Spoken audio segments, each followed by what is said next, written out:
Un hombre feliz.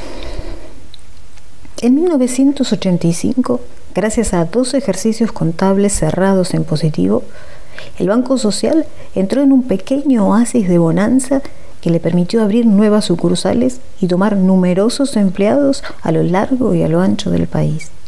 Una de esas sucursales fue inaugurada en un pequeño pueblo de llanura llamado General Cabrera, justo frente a la plaza, en diagonal a la iglesia, sobre el bulevar. De entre la población local contrataron 5 peritos mercantiles y como gerente llevaron a un contador rosarino terriblemente obeso de apellido Luque. El gordo Luque tenía una esposa y 3 hijos. Joaquín Luque, que estaba en tercer año del secundario, Martín Luque, que empezaba primero, y Valentín Luque, todavía en jardín de infantes. La señora del gordo Luque se llamaba Gladys. Era simpática y habladora y enseguida se unió a las damas parroquiales. Y más tarde organizó y dictó en la Casa de la Cultura unos cursos de ikebana que tuvieron mucho éxito y que irradiaron a todos los living del pueblo y también a todos sus panteones el equilibrio en los arreglos florales. Joaquín Luque, en cambio, resultó ser un chico ensimismado, poco sociable y bastante soñador. Caminaba por las calles de tierra sin prestar atención a nadie, con la cabeza en otra parte. El resto de su familia, sus padres y sus 2 hermanos, habían demostrado excelentes condiciones para la vida social y en pocos días ya se los podía tomar como cabrerenses de años. Pero Joaquín, no. Atravesaba al llegar esa etapa en la que los adolescentes se fascinan con lo oscuro y lo trágico, por lo que a sus caminatas solitarias había sumado frecuentes excursiones al cementerio para pasar horas infinitas sentado frente a la tumba de una de las hijas de los Petoruzzo, que había muerto tuberculosa y joven y a la que él imaginaba como una doncella ataviada con etéreos camisones blancos, pequeños senos turgentes nunca acariciados y dulce sonrisa comprensiva.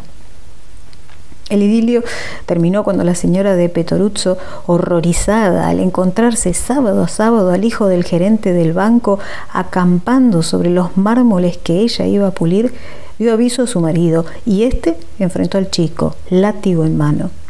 Sin embargo, la serie de largos poemas y malogrados sonetos que Joaquín le había dedicado a su princesita de las Pampas, ferozmente raptada por la muerte, todavía sobrevivieron un tiempo más, hasta que al hablar con algunos de sus compañeros de curso, se enteró de que la hija de los Petoruzzo había sido, antes de morir, una niña más bien rolliza, olfa y bastante mal hablada. La desilusión permitió que Joaquín rompiera su cuaderno de manuscritos y siguiera adelante con su vida. Con el tiempo, Joaquín logró hacerse de 2 amigos, Batallón Becario y Fito Pinta Pinta Pugliese. Batallón provenía de una de las familias tradicionales del pueblo. Tenía un bisabuelo, un abuelo y un padre intendentes, siempre por el Partido Radical. Y sobre él pesaba una palpable dosis de autoexigencia y preocupación por no defraudar las altas expectativas del clan, lo que lo había transformado en un muchacho ajado, con los nervios a flor de piel y miedoso de cuanto lo rodeaba. Fito Pinta Pinta, en cambio, hubiera sido un chico completamente normal, de no ser por un sábado al mediodía, 8 años antes, cuando su abuelo Pugliese se antojó de empanadas y no cejó hasta lograr que la madre de Fito, insultando por lo bajo, armara una 12 y pusiera la grasa a calentar. Cuando las empanadas estaban a punto de ser freídas, Fito Pinta Pinta entró corriendo a la cocina, a los gritos, anunciando el gol que acababa de anotar en el potrero de la esquina, gol con el que su equipo había sellado la victoria. En medio de las felicitaciones familiares y en un gesto triunfal, Fito alzó los brazos, enganchó el asa de la sartén y se bañó a sí mismo con grasa hirviente. Una larga y continua cicatriz los vistió a partir de entonces, desde la cabeza hasta las rodillas, convirtiendo su piel en un empastado lienzo cubierto de óleo monocromo y mal distribuido, con isletas de tanto en tanto, los ojos, las tetillas, una axila, interrumpiendo el embravecido mar de células muertas. A esas cicatrices superficiales, Fito debió sumar desde entonces el repudio y asco popular que minaron de llagas también su hasta entonces simple y feliz mundo interior.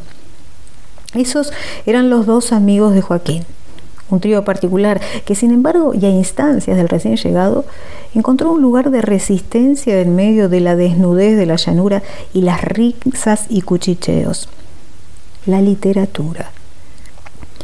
Pronto los tres vistieron largos sobretodos negros, incluso en verano. Dejaron de bañarse y llenaron sus bolsillos con las residencias en tierra nerudianas y los montevideanos de Benedetti. Se hicieron poetas y por lo tanto se sintieron incomprendidos.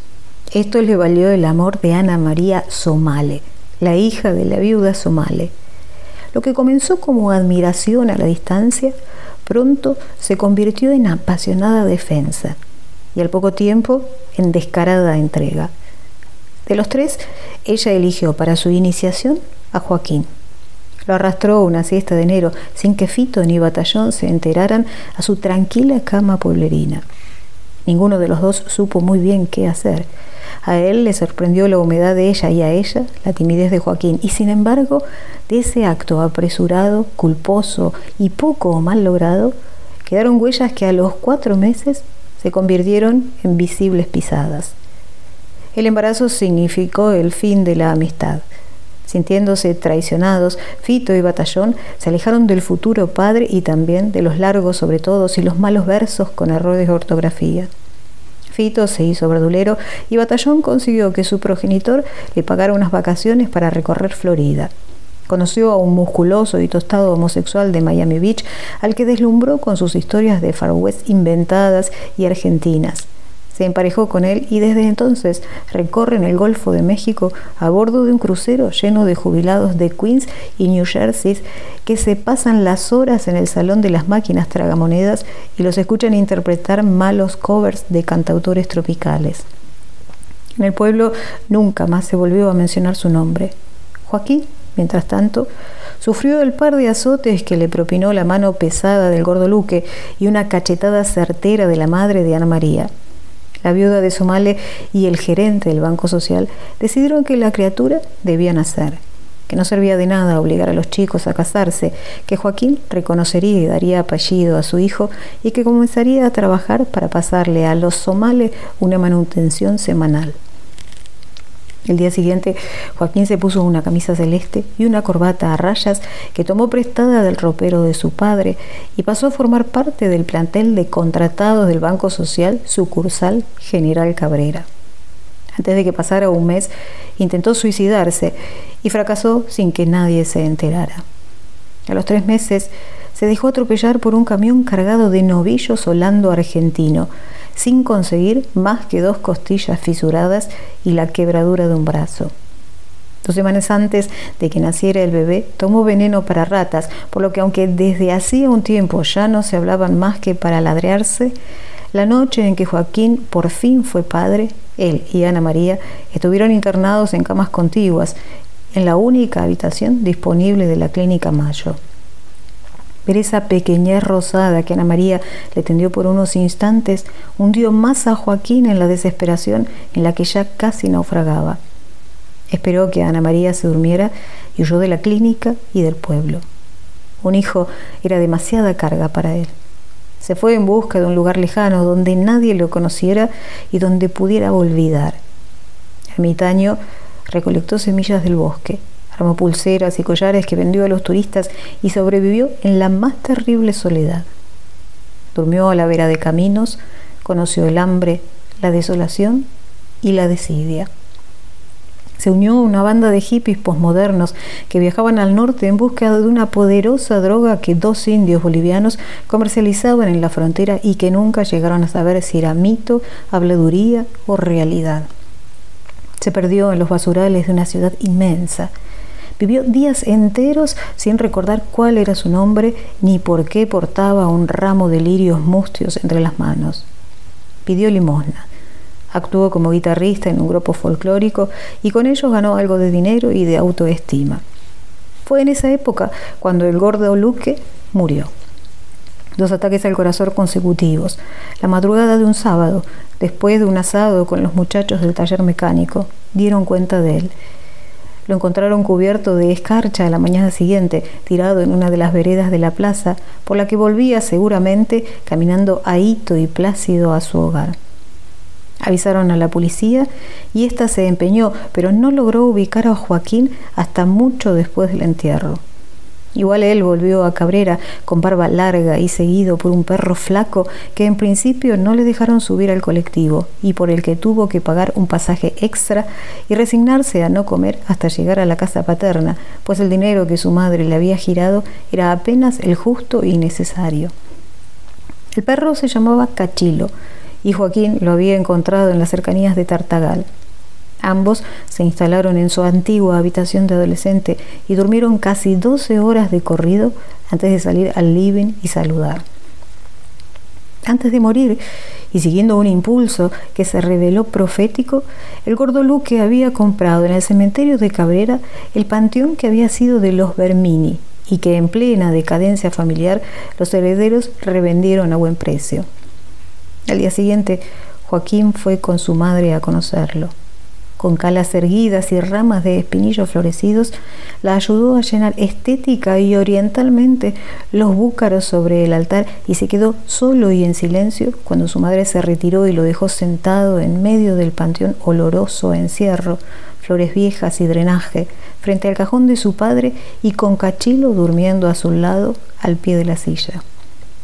Joaquín rezó, o hizo como que rezó, y se volvió caminando despacio por las soleadas calles del pueblo, escoltado por el perro, que de tanto en tanto se entretenía correteando algunas gallinas o olfateando perras a las que todavía les faltaba semanas para entrar en celo. Esa noche golpearon a la puerta de su habitación y la voz suave de su madre anunció que lo buscaban. Ana María se había convertido en una mujer madura y compacta, y vestía como cualquiera de las señoras que asistían a los cursos de ikebana de la Casa de la Cultura. De su mano colgaba un chico pálido y peinado con fruición que miraba todo con ojos grandes. «Se llama Oscar y tiene 8 años», dijo ella. «Hola, Oscar», dijo Joaquín. «Hola, papá», respondió el chico. Ana María se había casado y había sido madre 2 veces más. Su esposo tenía una venta de semillas y agroquímicos y parecían felices. Una noche lo invitaron a cenar en su casa. El esposo de Ana María se llamaba José Manuel y era de ese tipo de hombres que emanan vitalidad por los poros, que juegan al pádel todos los fines de semana y que se sienten inmensamente satisfechos y lo demuestran. A pesar de eso, a Joaquín le cayó bien. Y mientras el pollo se cocinaba en el horno, charlaron largo rato sobre el precio del maíz y el control de la isoca. Ana María los miraba desde la ventana de la cocina y el pequeño Oscar jugaba con sus hermanos a tirarle la cola al Cachilo.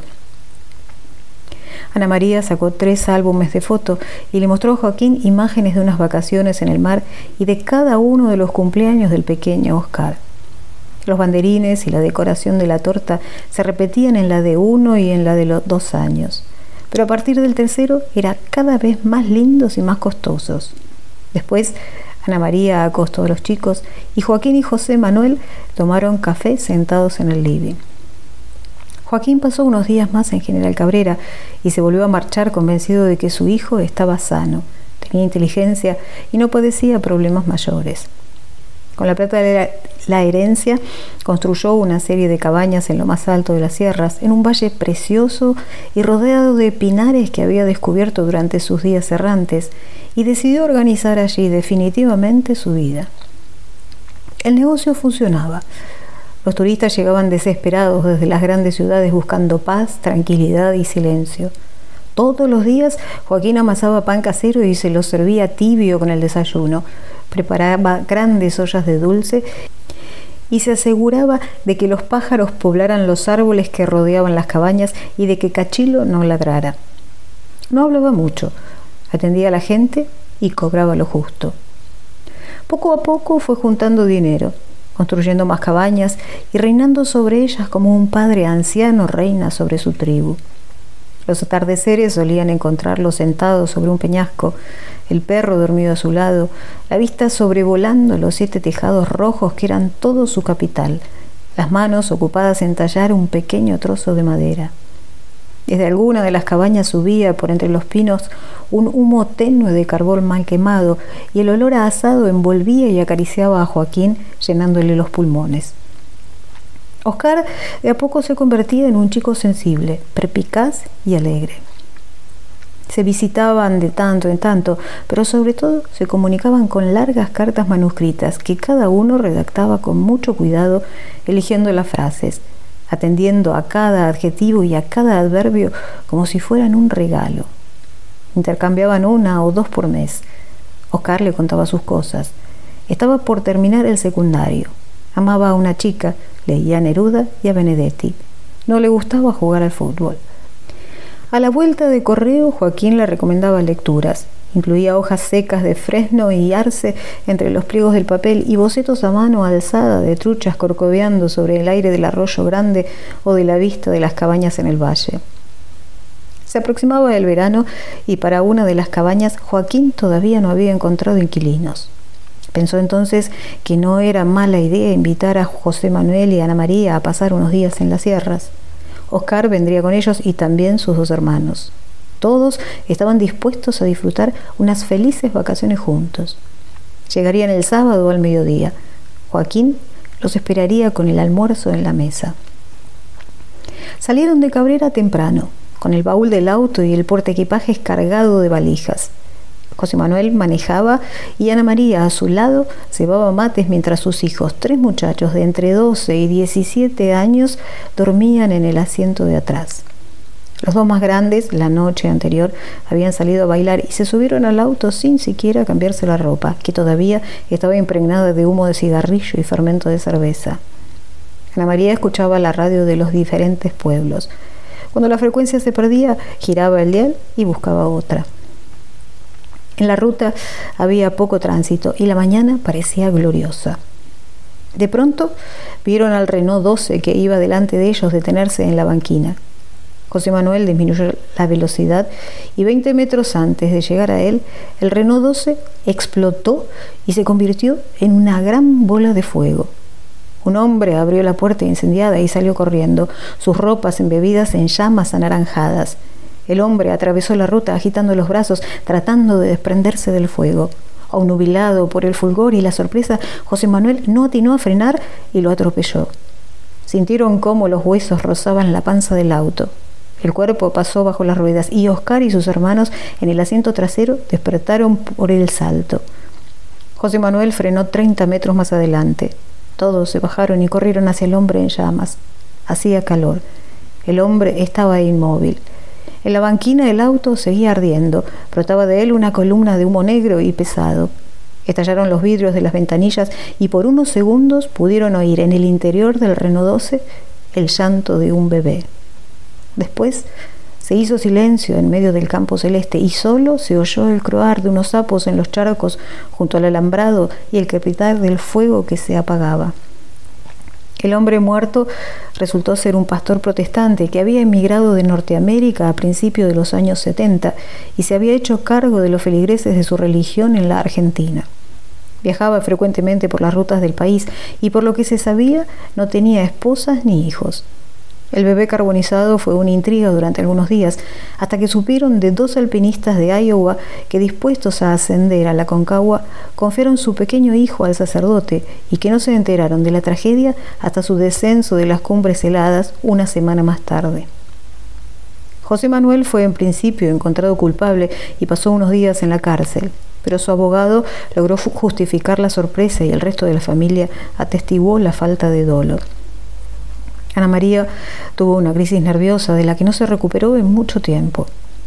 Mientras tanto, en las sierras, Joaquín, que los había esperado la mañana entera, supuso que algo malo había pasado. Sin embargo, ocupado en atender a los turistas que poblaban las otras cabañas, nada pudo hacer ni averiguar. Día después, Oscar le escribió una carta contando lo sucedido y también creyó entender Joaquín culpándolo de haberlos puesto en tal encrucijada. Si las cosas entre nosotros fueran más fáciles, si nunca nos hubieras invitado, decía. También decía que había decidido estudiar medicina, que se mudaría a Buenos Aires, que ya no creía posible viajar a verlo, que no sabía si le volvería a escribir, que no se preocupara y que no tratara de buscarlo. Las tardes de Joaquín entonces fueron ocupadas por un solo pensamiento. Si nunca los hubiera invitado, si nunca hubiera huido, si nunca se hubiera acostado con Ana María, si nunca se hubiera mudado a Cabrera, si el Banco Social no hubiera abierto esa sucursal. Enloquecía ya en su desesperación cuando una turista alemana se apiadó de él. Le cortó el pelo y afeitó su barba. Lavó sus pies y le permitió llorar sobre sus hombros. Lo desnudó en la noche y le enseñó a hacer el amor a la manera en que lo hacen las alemanas.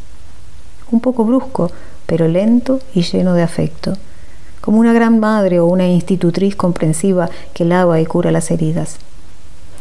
La vida es complicada, no vale la pena tratar de desenredarla, decía con su voz llena de acentos guturales mientras lo acariciaba. Se llamaba Gertrud y ella y Joaquín se casaron un día de primavera. Tuvieron una hija hermosa a la que pusieron el nombre de Luz. Cachilo murió tiempo después. En algún momento, cuando pasó la conmoción y las revelaciones de la pira funeraria del pastor protestante y su ahijado eran ya un recuerdo calmo y lejano, Oscar retomó la costumbre de escribir a su padre y dio noticias de su vida.